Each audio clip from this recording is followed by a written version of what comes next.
May panawagan po ang Philippine General Hospital sa Maynila sa gitna ho ng dumaraming pasyente ng pneumonia na dinadala roon. Balitang hatid ni Bam Alegre.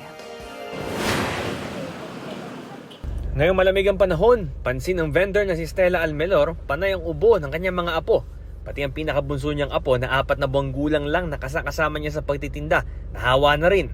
Mga apo ko, pati anak ko, ubo, sipon, lagnat, marami, lalo sa Bulacan, nandun yung mga anak ko tsaka yung mga apo ko sa Bulacan halos lahat sila doon, nilagnat.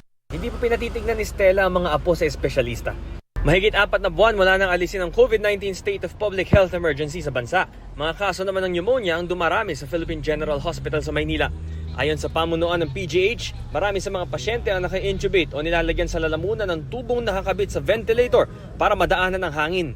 Ang problema po, siyempre kapag naka-intubate, matagal-tagal po ang gamutan. Dahil sa mostly nga po, severe ang pneumonia nila, hindi po sila basta-basta rin makapasok sa loob ng ospital dahil ang ICU po ay puno din. May mga sanggol at mga nakatatanda rin sa mga pasyente. Ang nababawasan naman po ng kama o opportunity ay yung mga may cancer, na stroke, atake sa puso, dialysis. Yung pong pneumonia sana ang aming pakiusap sa mga LGU hospitals. Sila na po ang umako para po mapagbigyan natin yung talagang mga makaka-avail po ng mga specialty services ng PGH. Sa unang 3 buwan ngayong taon, mahigit 41,000 na kaso ng pneumonia ang naitala sa buong bansa. Mahigit 200,000 kaso naman ang naitala para sa buong 2022. Ayon kay Dr. Jonas Del Rosario, palatandaan ng pneumonia ang hirap sa paghinga, paninikip ng dibdib at nagpapatuloy o hindi gumagaling na lagnat. Sa parehong bata at matanda, talagang malaking tulong po kung makakatanggap po sila ng pneumococcal vaccine. Ito po ay panlaban sa isang common na source ng pneumonia, yung Streptococcus pneumoniae.